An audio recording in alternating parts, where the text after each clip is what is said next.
It's 12 minutes to the hour. Let's now turn our focus to Africa, or more precisely, the history of the continent where modern human life began. Exchanges within Africa and outside its borders began thousands of years ago, well before the colonisation and the arrival of the first Portuguese ships at the end of the 15th century. A new exhibition that's just opened at Paris's Quai Branly Museum tells the story of the circulation of African cultures throughout history. L'Afrique des routes, or African Roots, was co-curated by the French historian and author Catherine Coquery-Vidrovitch, who joins me now in the studio. You're very welcome to the program. Now, as the name of the exhibition suggests, we're talking about routes that were established in Africa for trade, religion, for art. They were over rivers, over land, by sea. It's literally a journey, this exhibition, and we get a sense that Africa has constantly been in a state of flux and that it still is. What's the starting point to all of this? Well, we really intended to explain that African history was extremely long. It's the longest of the world because humanity, mankind, began to appear in Africa, and people, these prehistorical people, went out of Africa several times during millions of years, and then that Africa, and Africa, especially Africa south of the Sahara, because of course we speak and we show things of North Africa, but the focus is Africa south of the Sahara, had a very, very long history, and this history was a world history too. It influenced, and it was influenced by the rest of the world from the very beginning, and the idea that Africa was a closed continent, unknown, and that history, as many people, European people, the Western people, still have a tendency to think that African people appeared and history appeared, well, either from independence or at best from the beginning of colonization, end of the 19th century, or even at the beginning of the Atlantic slave trade, and before nothing for most people. And our intention was to explain that there were many, many, many varied histories in many varied Africas, because Africa is a huge continent, Sure.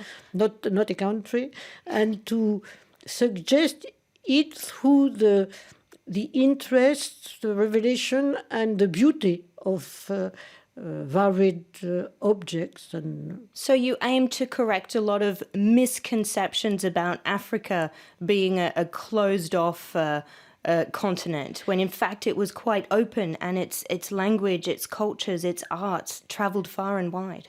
Absolutely, and one of our intentions is just to show something very simple, that Europeans often speak of their discovery of Africa, and they have a tendency to think that they were the first. In fact, they were the last from very long, more than 1,000 or 2,000 years before, after the Persians, for example, the Indians, or even the Chinese in the Indian Ocean. Now, looking at the transportation of African ideas, we know that Africa provided other continents with its labour power, its gold, its materials. But does it run much deeper than that? What sort of influence have African cultures had not only on other civilizations from outside of Africa, but also from within Africa? Well, of course, all these, the important thing is that circulation, transportation, and communications have existed forever in Africa from the beginning. There were few difficulties to travel, either through the grasslands or even in the forest because of the rivers, and very few mountains inside of Africa. There are half of the mountains are in Ethiopia only, and therefore these people moved from the beginning of history, and they had a lot of exchanges, sometimes on short distance, because there were also wars and there were danger, but from people to people, influences cross Africa, of course from Egypt, but not only from the Indian Ocean, as I said, from Madagascar, and then there were exchanges much later, but very, very important, with Americas. Travels were not only, there were massive export of slaves, of course, in the Atlantic slave trade, but there were people from Americas, African people, who came back too, and this with the Portuguese from the end of from the 16th century on. And of course, there were also a circulation of many products to Europe, and artists, for example, scarved the African ivory, African artists from very long ago, but with the Portuguese, they scarved for the Portuguese. So exactly how important was art for commerce? Because in this exhibition, you learn how certain towns became art hubs, how each region, how each country contributed its style to the artistic melting pot. So how did art influence trade?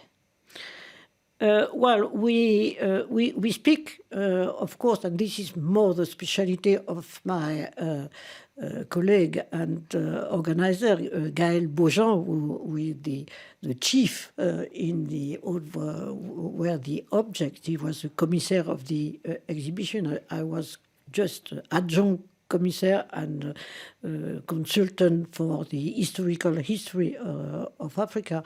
And she shows, for example, that a few pieces of art, they are not everywhere in Africa. For example, masks, people think most of masks probably had a kind of itinerary from the south of Sahara, then all along the road, which were followed by the Bantu-speaking people, and you don't find masks everywhere, but only in this kind of people. On the other side, there are, well, I don't know in English, poteaux funéraires, well, some of very long pile, very long wooden pieces, quite typical funerary posts, yes, right. From Indonesia, the Indian Ocean, and east of Africa, and there is a road of influence which came probably from Indonesia to Africa, and sometimes in the other side. For example, ivory circulated all over the world. African ivory has circulated from very, very long times, much before it was direct export to Europe, for example. So, I mean, the exhibition, it goes back 5 millennia. It takes us through to the present, though, and just looking at these routes themselves, through the Sahara down to the more southern parts of Africa, Zambia, South Africa, do they still exist, and are they still relevant? What the art of Africa relevant? The trade routes. The trade, yes, of course. There were very old roads which still exist with other means. For example, the Trans-Saharan Road was very important with the camel from the beginning of our era. The camel was introduced there by the Romans, but now you have trucks. but the roads are the same. The products are not the same. They were salt, gold. Gold was extremely important, and it is one of our efforts to show how important was Africa for the rest of the world. These were the main materials that were traded, gold and Well, salt. nearly all the gold in the Western world and the Indian Ocean world too came from Africa, from the early, well, Herodotus, 5th century before BC, speaks of this gold from Africa, south of the Sahara. And, well, the Portuguese, when they began to explore African coast, went not at the beginning to look for slaves, but for gold. And therefore, gold was extremely important for the rest of the world. African gold was one of the reasons why capitalism developed. Well, unfortunately, that's all we've got time for. Thank you so much for being with us. That was Catherine Coquery-Vidrovitch from Quai Branly.